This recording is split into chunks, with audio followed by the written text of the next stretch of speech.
नमस्कार, मी कीर्ती गायकवाड। स्वागत आहे आपलं आय न्यूज 28 मध्ये। चला तर मग जाणून घेऊयात महाराष्ट्रातल्या ताज्या घडामोडी। डहाणू तालुक्यातील काका उपजिल्हा रुग्णालय येथे डॉक्टर बाबासाहेब आंबेडकर यांची जयंती निमित्त विविध कार्यक्रम संपन्न। आज अतिशय सुंदर पद्धतीने घटनाकार डॉक्टर बाबासाहेब आंबेडकर, क्रांतीसूर्य ज्योतिराव फुले व बहुजन प्रतिपालक छत्रपती शिवाजी महाराज यांच्या संयुक्त जयंती महोत्सवाचा कासा येथे मोठ्या दिमाखात प्रारंभ झाला। आज सकाळचे 9:30 व आरोग्य व रक्तदान शिबिराचे उद्घाटन माननीय हरेश मुकणे, उपसरपंच व डॉक्टर प्रसाद तरसे यांच्या हस्ते उपजिल्हा रुग्णालय कासा येथे झाले। या प्रसंगी मंडळाचे अध्यक्ष हरेश गायकवाड, रवी वानखेडे, सुनील निरभवणे, कल्पेश भोईर, बळी वानखेडे, संतोष इंगोले हे उपस्थित होते। कार्यक्रम यशस्वी करण्यात वेदांत हॉस्पिटल धुंडलवाडी आणि पतंगशहा कुटीर रुग्णालय जव्हार येथील वैद्यकीय अधिकारी व सहकारी कर्मचारी यांनी उत्तम सहकार्य केले। या आठवड्यात राष्ट्रपिता ज्योतिराव फुले व घटनाकार डॉक्टर बाबासाहेब आंबेडकर यांच्या जयंतीबरोबर रमजान ईद आल्याने अतिशय पवित्र व प्रेरणादायी वातावरण संबंध देशभर निर्माण झाले। आपल्या कासा गावी 33वा संयुक्त जयंती महोत्सव साजरा करण्यात येत आहे। देश भारतीय संविधानाच्या निर्देशानुसार चालावा। फुले शाहू आंबेडकर ही विचारधारा देशहिताची व प्रगतीची असल्याची माहिती जनसामान्यात रुजविण्याचे कार्य सिद्धार्थ मित्र मंडळ सातत्याने करीत असल्याची माहिती मंडळाचे कार्याध्यक्ष हरेश मुकणे, उपसरपंच यांनी दिली। रिपोर्टर रहीम कुरेशी, डहाणू विधानसभा मतदारसंघाची रिपोर्टर। सर, आपलं स्वागत आहे इंडिया न्यूज 28 मध्ये। भारतीय घटनेचे शिल्पकार महामानव परमपूज्य डॉक्टर बाबासाहेब आंबेडकर याचा केंप ठेवला आहे, याच्याबद्दल थोडक्यात माहिती सांगा ना।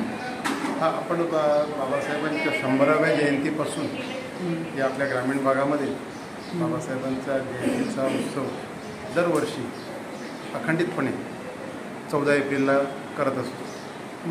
मागच्या 2-3 वर्षापासून आपण इथं बाबासाहेबांच्या उत्सवानिमित्त, जयंती उत्सवानिमित्त आदल्या दिवशी आरोग्य शिबिर आयोजित करतो। यावर्षी आपण आरोग्य शिबिर आणि रक्तदानाचं शिबिर असे 2 एकत्र शिबिर उपजिल्हा रुग्णालय कासा इथं आयोजित केलेले आहेत। अतिशय चांगला प्रतिसाद त्याला मिळतो आहे।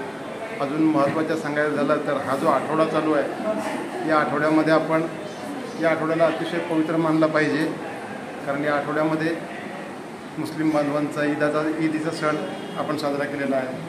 11 तारखेला राष्ट्रपिता ज्योतिराव फुले यांची जयंती झालेली आहे। आता बाबासाहेबांच्या जयंतीचा हा कार्यक्रम चालू आहे। असा हा पवित्र आठवडा, अतिशय महत्त्वाचा आठवडा आणि आपल्या या देशाच्या दृष्टिकोनातून, आपल्या या देशातल्या बहुजनांच्या दृष्टिकोनातून राष्ट्रपिता ज्योतिराव फुले, डॉक्टर बाबासाहेब आंबेडकर ही अतिशय उच्च कोटीची स्थानं आहेत। त्यांच्या कार्याचा गौरव, त्यांच्या विचाराचा गौरव, प्रचार करणं हे आपलं सर्वांचं कर्तव्य आहे। त्यांच्या विचाराच्या मार्गदर्शनाच्या पद्धतीनं जीवन चालवणं, ज्यामुळे प्रगती शक्य आहे। आतापर्यंत स्वतंत्र झाल्यापासून आपण त्या विचाराने चालतो आहे।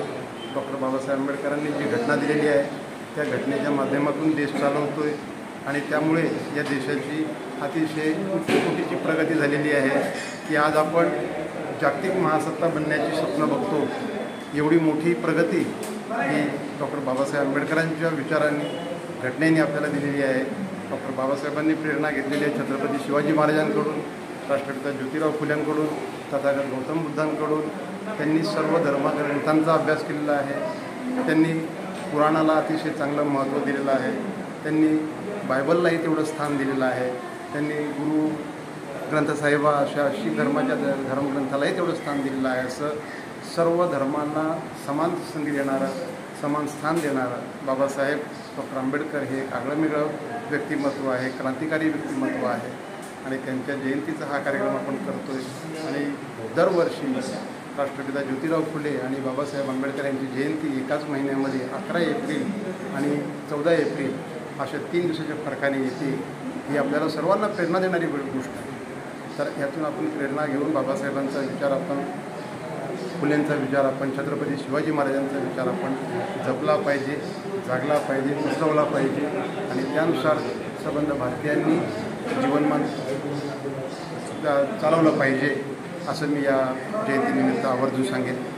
धन्यवाद।